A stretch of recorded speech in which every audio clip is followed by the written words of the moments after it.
It's the second most wonderful time of the year to invite people to church, and we're talking about that today on the Church Revitalization Podcast.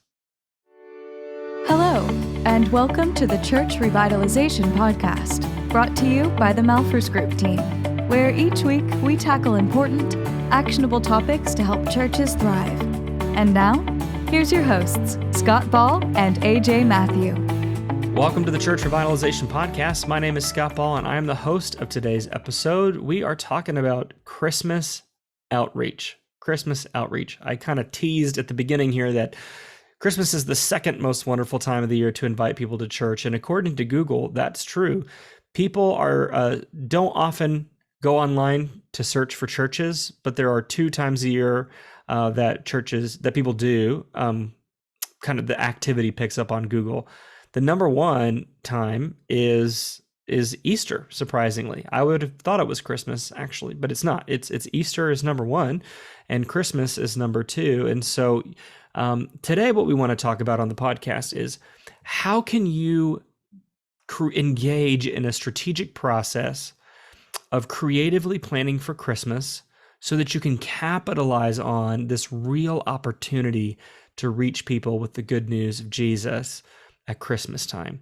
I believe that this is an underutilized opportunity to make a difference in our communities and really reach people with the gospel at Christmas time. And there's a lot of reasons for that. One is because people are searching for searching for churches at Christmas time. Churches often naturally see a bump in attendance or new people at Christmas time without having to do anything at all. There is still, at least in North America, a baseline natural boost in interest in church around Christmas time culturally. And so churches very often will just kind of fall back on that and go, we don't have to do anything. We know we'll have extra people here at Christmas time. But that's less and less and less true. And the pandemic really hit that hard. But there is still this wonderful opportunity to connect with our communities with the gospel at Christmas time. And so today we want to talk about how you can do that. We actually have a very special resource that we're going to share with you at the end of today's episode. So stay tuned and I'll tell you more about that at the end. When it comes to Christmas and as it relates to outreach, churches tend to fall into 3 categories. They have sort of 3 different starting points. The first is churches that actively have Christmas traditions. You know, that they've got what they've always done, and they're going to keep doing what they've always done, and they're going to do it until the Lord returns.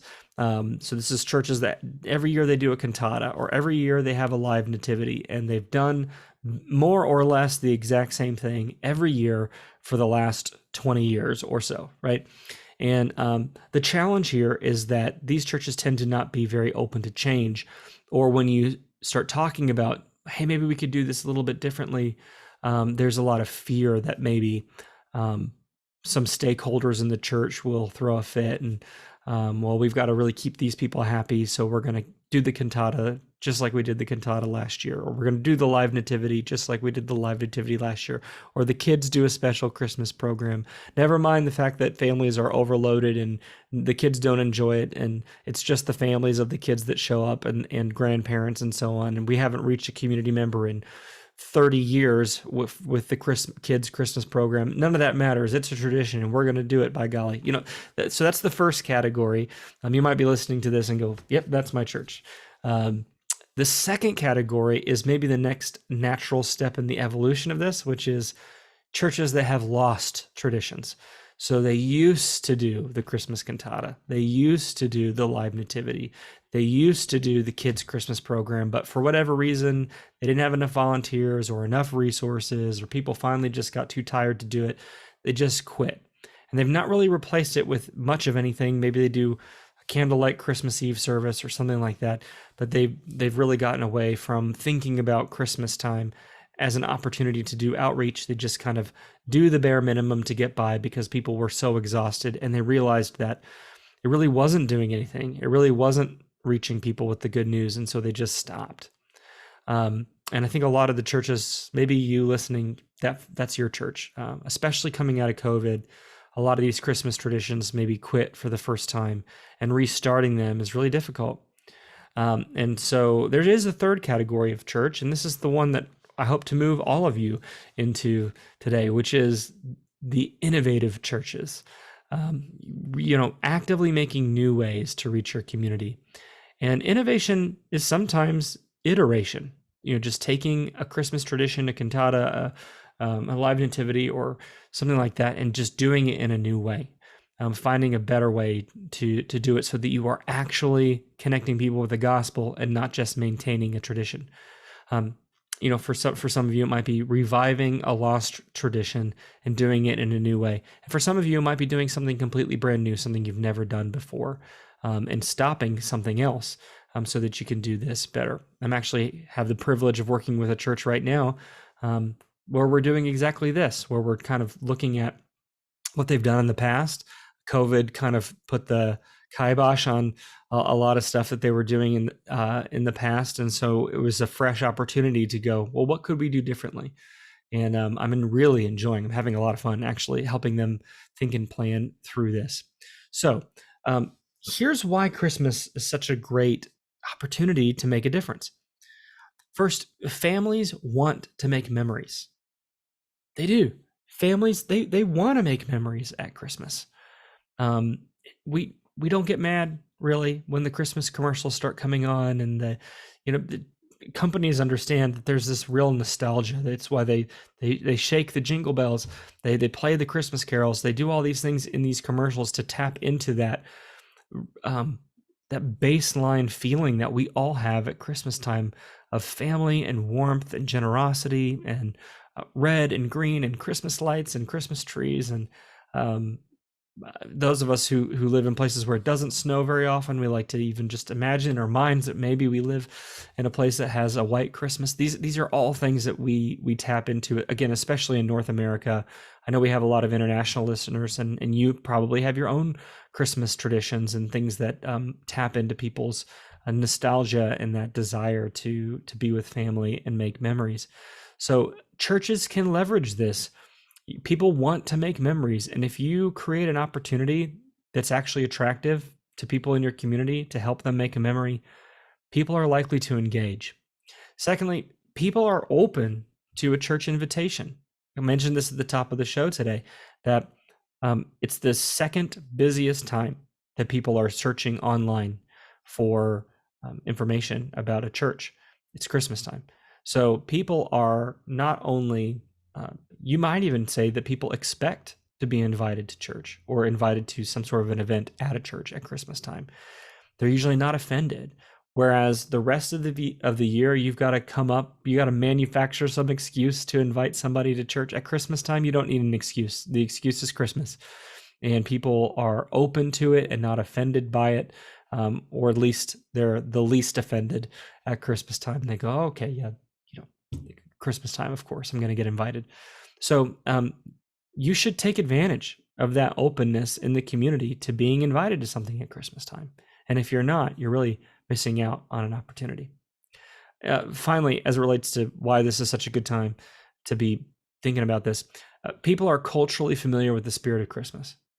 Like a lot of people don't really know the true story of Christmas, maybe, but they've watched the Charlie Brown Christmas special. They've watched Linus, read the Christmas story. There is some baseline familiarity, at least in North America, with the Christmas story, that Jesus was born in Bethlehem, and angels and shepherds and wise men. These are things that people are, at least to some degree, familiar with. They may not fully understand it. In fact, they very likely do not, but they have heard some of this before.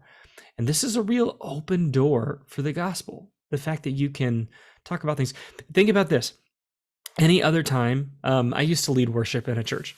And one of the things that always irritated me, if I'm being honest, is after church, sometimes I would have people come up to me and go, you know what, we really ought to sing songs that everyone knows. And my response to that was always, oh, yeah, that would be great. What songs are those? Please be specific. The songs that everyone knows is a very limited list. You're talking about like maybe Amazing Grace, and that's going to be about it. The hymnals are different across traditions. The songs that everyone knows, what they really mean is songs that I know. And so that's a challenge. That's a side point. The difference is that at Christmas time, there really are songs that everyone knows, or at least they're more familiar with it. People turn on the 24-hour Christmas music station, and yeah, they're getting Mariah Carey and they're getting Grandma Got Run Over by the Reindeer, but they're also getting Silent Night, and they're getting Away in a Manger, and they're getting O Come, Emmanuel, and there are these songs that are church songs. These are gospel songs, and people know them. You really ought to capitalize on the fact that there isn't a baseline understanding of some things about Christmas that are readily accessible in the culture. And I think that this is true certainly for North America, and I would assume true in places like Australia and places like Western Europe, other places that might be listening to the podcast. I would hope that maybe this would be true for you as well. So let's barrel down now on the meat of this episode, which is I want to think through 6 strategic questions that you can be asking to help you have a more creative Christmas plan for this year. As if you're listening to this as this podcast episode is going live, it is the end of October, and so it's a perfect time to, if you've not started planning, now is the perfect time to start. If you've started planning, use these questions to help you as you are continuing forward in your plans. Okay, so here's the first question. Who should we be prayerfully reaching out to this Christmas? Who should we be prayerfully reaching out to this Christmas? Who's the audience? Who's the intended target? Who are you hoping to reach? For so many of us in our churches, we're just trying to reach the people who come to church every Sunday, and that's no good. You already reached them. They're there at least a couple times a month, right? So who could we be prayerfully reaching out to in this Christmas? I don't love the language of who is our target audience, because it feels so business-like, I guess. But it is accessible language, so I apologize in advance if I use that throughout the rest of this episode. But I do want you to think of it as this idea of God has sovereignly put people in your sphere of influence, and you have an opportunity to reach some of those people. And so I want you to think about who should we be prayerfully reaching out to? Who are those people, and what are they like? What are their interests? What are their habits? What are their schedules like? You really want to build out that profile or that avatar. You really want to think through what is that person like. I was actually just having a meeting before recording this episode, and they were asking about service times for something. And I said, you really ought to find out what are the rhythms of the families in your area. When you're not going to be able to hit all the people, but your main group that you're trying to reach, when's nap time for their kids? When do they most often eat lunch? You want to think about these things so that as you're making your plans, you're making plans that are in alignment with how they live life. So that's the first question. Who should we be prayerfully reaching out to in this Christmas? And sort of the sub question, what are they like? What are they like? Question number 2, what can we do differently that will catch the attention of that group of people, that desired target audience, for lack of a much better term? What can we do differently? So I'm not suggesting if you fall into that first bucket of people, with an active tradition, I'm not telling you got to cancel the Christmas cantata necessarily, or go away from the Christmas Eve service, or eliminate your live nativity. I'm not suggesting that you need to get rid of those things if those are already in your plans. But what could you do differently that's going to catch their attention, and do it in a way that appeals to them, that they actually want to show up? I mentioned earlier, I'm working with a church right now and I'm helping them plan their Christmas event. And we talked about how doing something Christmas Eve is not a way to actually love the community in their particular context. Your mileage may vary, but people have family obligations on Christmas Eve. They've got family dinners, they've got family traditions. And so when you say, well, we do something Christmas Eve, what you're saying to the community is, yeah. We know that this is not how your life works, but you need to adapt to what we're doing. If you want to be reached by us, it's all convoluted from the beginning, right? So it's a better question to go, what could we do differently? So we talked about it, and in this particular context, we're doing something on the 19th. They're doing something on the 19th of December, the Sunday night before, because that dovetails better with the rhythms of not only the people in the community, but coincidentally also the people in the church. That hits more of the people that they're wanting to reach, both internally and in the community. So what can we do differently? How could we modify our traditions in order to actually reach these people? Number 3, the third question, where? I wasn't able to phrase this in a way that started with the question where, but this has to do with the where. Can our facility be optimized for outreach this Christmas? So every church that I know decorates for Christmas in some way. So I'm not talking about that. I'm sure you would continue to do that way. But as you look at an outreach event or whatever you're going to be doing this Christmas time, how can you really be leveraging your facility in the best way to make an impact? So thinking creatively, again, and I apologize in advance to if folks from this church I'm working with are listening to this, they're gonna go, man, you're just spilling all our stuff on this episode. But I love what we're planning there, and so I'm kind of happy to share it. But one of the things that we're going to be doing is serving hot cocoa, and so we've talked a lot about where in their facility should that happen, and we kind of landed on the gym being the best spot. Well, there's nothing worse than walking into a gym and really killing the mood with those overhead fluorescent lights on. So talking about how can we transform the gym to feel like a winter wonderland and not like a place where you play basketball, right? I worked for years in a church plant that met in a YMCA, and we had this challenge every week. We really wanted it to feel like a worship center and not like a gym. And so we worked really hard on what can we do to make this look the right way. And it was one of the fun things about working in the church. When we would finish tearing down at the end of a Sunday, the YMCA would just be opening. And to go from being a place where we were worshiping Jesus and people were hearing the word preached to by the time we were walking out the door, people are shooting 3-pointers. It really is was kind of fun and interesting.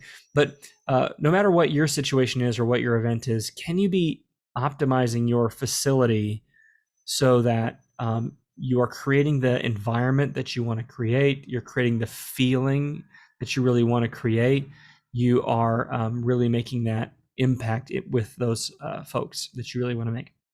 All right, question number 4. When should you host your Christmas outreach event so that it optimizes for outreach? I guess I already touched on this with the church I mentioned that we moved from Christmas Eve to December 19th, but you should, again, think about your own context. Maybe Christmas Eve is the best option. Maybe it's the Sunday night before, like we're working on. Maybe it's even earlier in the Christmas season. Maybe it's best to do something before the holiday season really heats up, to do something closer to Thanksgiving than to do something closer to Christmas. It doesn't matter. You just need to think through what's the best outreach opportunity. What is that nexus between what we want to do and how we can really reach people in our specific context, and think critically about that. Not just what's best for our church, but what's best for outreach. What's best for the people in our community. And when is not just what date, but also what time. You check whatever your local sports team is. I'm a Dallas Cowboys fan. So if you're going to schedule an event, and the Cowboys are, depending on when you're listening to this, at the time of this recording, the Cowboys are playing really well. And so if you were to schedule a Christmas outreach event during a Cowboys game and you're a church in Dallas, that's a mistake. You are not going to be reaching anyone in your community because the men are going to want to, and women, I should say, people are going to want to watch the Cowboys game. They're not going to want to miss it. And so you need to be conscientious not only of the date that you choose, but the time that you choose. And is it a time that people are going to want to come? I know this is a good spot probably to sort of interject that.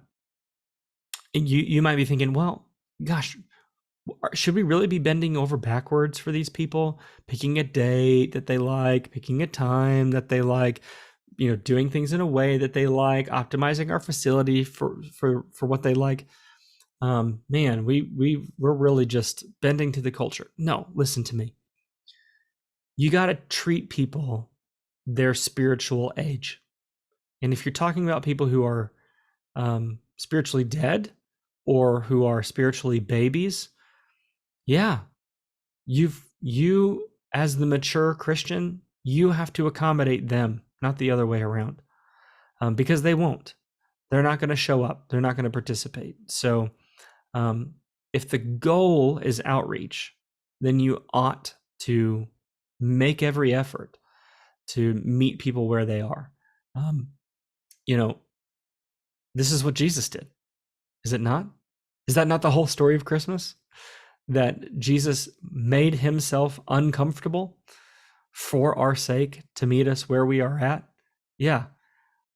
You absolutely should plan around when a Cowboys game is if you're a church in Dallas, because if Jesus could put on flesh to be there for us, you can schedule your Christmas outreach event around the Dallas Cowboys. Okay, question number 5. Why would a community person invest their time and attention with your church this Christmas season? Maybe this should have been question number 1, but this is a fundamental question. Why would they come? Some of us are just too close to our churches. We've been there too long. We've been too involved.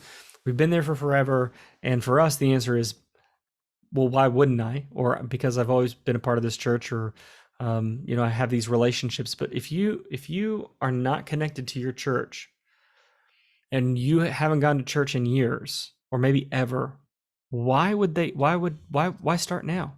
And why your church? It's kind of a harsh question, but one you've got to ask. You can't account for everything. You can't make everyone happy. And I don't even think that would be a worthy endeavor.